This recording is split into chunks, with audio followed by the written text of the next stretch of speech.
La deuda y el déficit solo se pueden controlar conteniendo el gasto. La idea de que se van a tomar medidas de ingresos y se van a aumentar los gastos y eso se va a reducir tanto la deuda como el déficit es una falacia. No tenemos prácticamente ningún ejemplo en la Unión Europea, de hecho no tenemos ningún ejemplo en la Unión Europea de economías en las que se haya aumentado los gastos y aumentado los impuestos y se haya reducido la deuda o el déficit. Todos los países han llevado a cabo o un aumento de impuestos y una reducción de gastos o una contención de los mismos o una contención de los gastos. En el caso español tenemos una enorme cantidad de duplicidades, de gastos innecesarios, de subvenciones que no se sabe hacia dónde están yendo, etcétera, que se tienen que mejorar y se tienen que mejorar de una manera muy importante. España no puede ser un país que parta de la base de que el Estado consuma prácticamente el 40% del Producto Interior Bruto anual y que eso nos parezca poco en un país que tiene, como decía antes, empresas muy pequeñas, mucho más paro y además mayor economía sumergida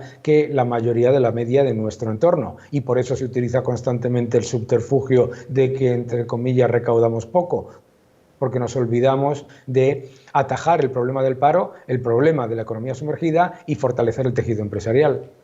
Pero si es tan evidente que nuestra administración pública es tan grande y que tenemos duplicidad de gastos y que destinamos subvenciones a cuestiones que no sabemos si exactamente son de utilidad, si es tan evidente, ¿por qué nadie hace nada por ponerle remedio?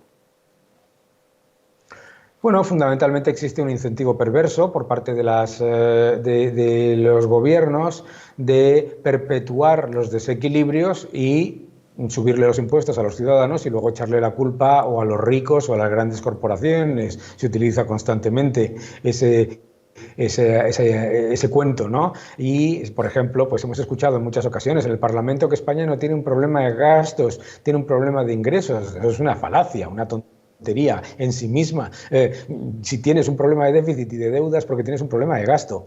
El gasto de un país no se decide en base a lo que le gusta o lo que le apetece o comparándose con otros según crean y según sea el criterio de los políticos, sino tiene que estar basado en la realidad económica del país. Y en un país en el que tenemos más paro, más economía sumergida y empresas más pequeñas, no puedes tener una administración de país multimillonario, porque lo que hacemos constantemente es una actividad extractiva en la que ese gasto está funcionando como un elemento que luego reduce el potencial de crecimiento, de empleo y de inversión. Por lo tanto, tendríamos que cambiar esa mentalidad. Yo creo que hay políticos que están hablando de esto ya y es importante que se ponga en marcha lo antes posible, sobre todo porque cuanto más se tarde en solucionar el problema de los gastos estructurales innecesarios, si nos metemos en una crisis de deuda, cuando eso ocurra, van a caer los gastos necesarios, los gastos que consideramos esenciales y también las duplicidades y las ineficiencias.